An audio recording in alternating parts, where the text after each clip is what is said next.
So Hildryn is our new shield based Warframe. She is pretty unique, doesn't exactly have that 6-pack, more like an 18-pack, can bench press 4 juggernauts while making Rhino look puny. In fact, hold up, hold the feck up, let's just get it out of the way, shall we? Yeah? Yeah? Okay.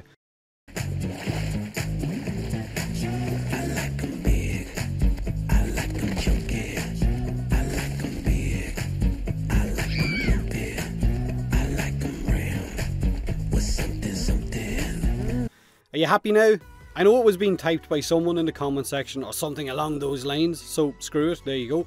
Hildryn is, like I said, our shield based Warframe that has 0 energy pool and uses her huge amounts of shield to cast her abilities. So every time she casts something, it takes from her shield or drains her shield, not energy, since she doesn't have any. Now, who'd have thought that a shield based Warframe would actually work?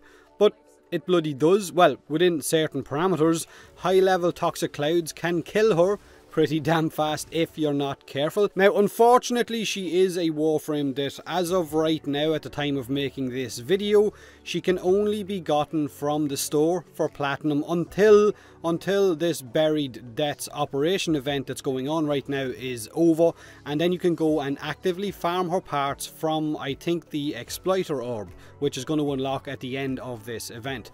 You can get your hands on her blueprint, however, from Vox Solaris once you hit rank 2, which is the agent rank, for 5,000 standing. But the components to complete that build you can't get your hands on just yet until you kill that Exploiter Orb.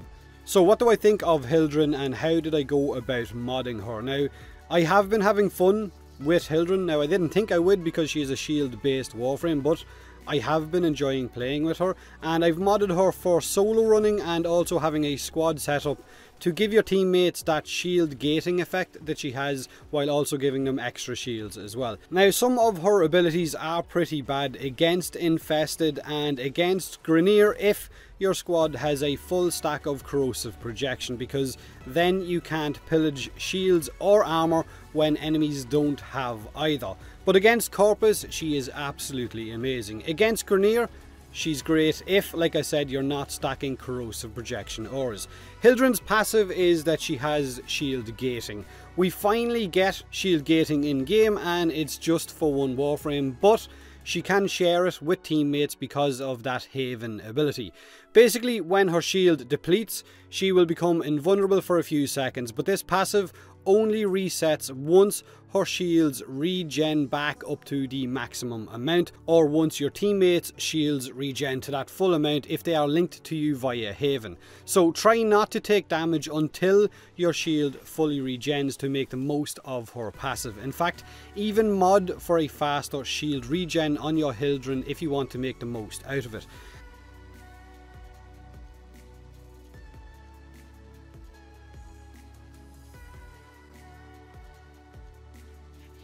Hildryn's first ability is called Balefire. This is where she will equip a set of exalted type of pistols that fire in a very similar way to the Staticore.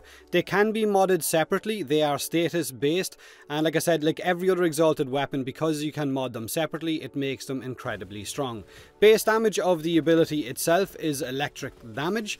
You can shoot Balefire in a single shot mode by not charging it, just kind of trying to fire off each shot, or you can charge it up for a harder hit. So fire rate mods, of course, are going to make your charge up a lot faster. Now, the projectiles also have an explosive area of effect from them, so they will damage multiple targets in one hit, and there is a lot of ragdoll to come from this. You can launch enemies into orbit with it.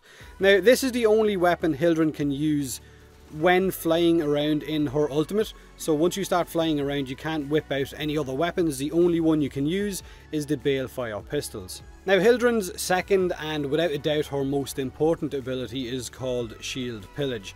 When Hildryn casts this, she will send out a pulse effect that will strip enemies of their shield and their armor, while also dealing damage to them and removing any status effects that Hildryn might have on her. So if she gets affected by a slash proc or a toxin proc, which are going to bypass that shield, you're going to need to cast this ability in order to remove them. Now, like I said, once you cast this ability, it sends a pulse out, but once that duration is up, the pulse will send back projectiles from every enemy that it has hit, and it will replenish Hildryn's shield and also give her overshield. Now if you're running with a high duration, this might take a while for those projectiles to return to you, but you can recast it to instantly recall all of those projectiles if you're in trouble. Or you could mod for a negative duration and reap the instant overshields that you get, which is what I've gone for with one of my builds, because the negative duration only really affects her last two abilities. Now her third ability is called Haven. This is, I guess, the friend ability.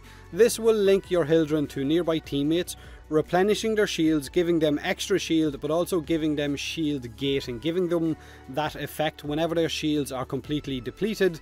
They will be invulnerable from damage for a few seconds, but like I said, they will also need to wait for their shield to fully replenish in order to make the most out of that shield gating effect again. So Haven will link yourself to teammates, but also to enemies, dealing damage to those enemies, and if enemies get close enough to some of the teammates that are linked with Haven, they will also take damage. Now, because you're going to link to a lot of things like teammates, pets, necroses, shadows, and enemies, it can cause Hildryn's shields to deplete very fast with a normal, I guess, efficiency or duration, which means you might want to mod with that in mind if you're building for this ability. Now, if you're running with a negative duration on your current setup, then of course your shields are going to drain a lot faster, but Haven's damage is not great. It drains more shield per enemy than it does per teammate, and with a high range it will link to absolutely everything near you and drain you, leaving you with nothing left to cast your ability, unless, like I said, you mod for a high amount of duration and efficiency. Now there is also reports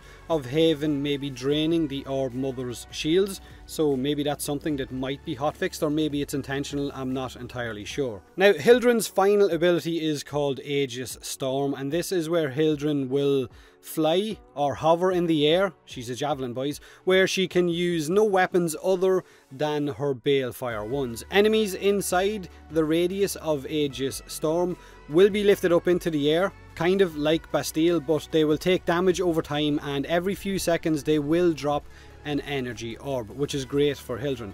Again, duration and efficiency will affect your shield drain, as will every shot you fire from her Balefire ability, so you can drain her shields really fast with the wrong build, unless you have Arcane Aegis equipped, because when it procs, your shield regen will be faster than your shield drain, even with a negative duration. So Arcane Aegis works incredibly well with Hildryn's fourth ability. So maybe try to get your hands on one of those if and only if you really enjoy Hildryn. Now, like I said, I run her for her Pillage and Balefire abilities only when I'm running solo, because they are incredibly strong together and it makes her incredibly tanky. But if I'm running in a squad, then I will make the most out of Haven and of course her Aegis Storm as well, because her Aegis Storm has a lot of decent crowd control, not to mention the amount of energy orbs that drop from it as well. And of course the Haven effect will give your squad that shield gating as well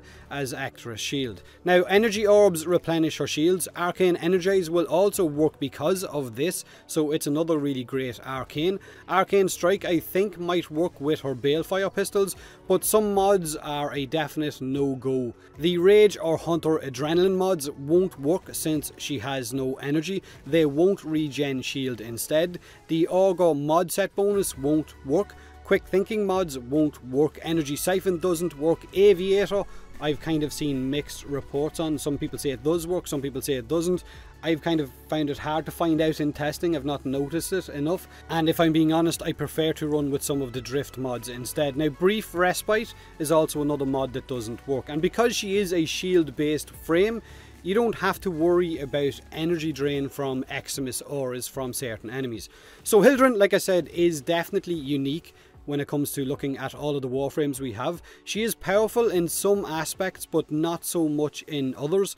Toxin and slash effects can bypass her shields, especially at high levels where they tick for a hell of a lot and could possibly 1 or 2 shot your Hildryn, so you will need to be on the ball when it comes to her Pillage effect. Like I said, she is a really tanky Warframe because of Pillage giving you overshields and also the shield gating effect, but I wish we could use other weapons when in her ultimate flying around. I also wish her Balefire didn't slow her down to a walking pace on the normal shots. Charged shots slowing you down I fully understand, but sometimes when you just want to fire off the quick shots, it slows her down to a walk. So these are my Hildryn builds right now. Config A is my negative duration one for Pillage and an instant shield filler, while also making the most out of her Balefire pistols. I will only use her ultimate ability with config A whenever Arcane Aegis procs. Now my config B is my high efficiency setup for squad shield gating and the extra shield as well, while also using her 4, her Aegis Storm for crowd control and those extra energy orbs, and not draining too much of my shields along the way. Because remember, most of the time you're also going to be getting shot from range, which will also be draining her shields. So let me know what you think of Hildryn, if you have her, or from what you've seen in footage, what you think of her, whether she's a Warframe that you're going to look to get your hands on or not. Do me a huge favour, hit that like button if you enjoyed the video, or don't if you didn't. Subscribe for more Warframe, and as always, thanks very much for watching.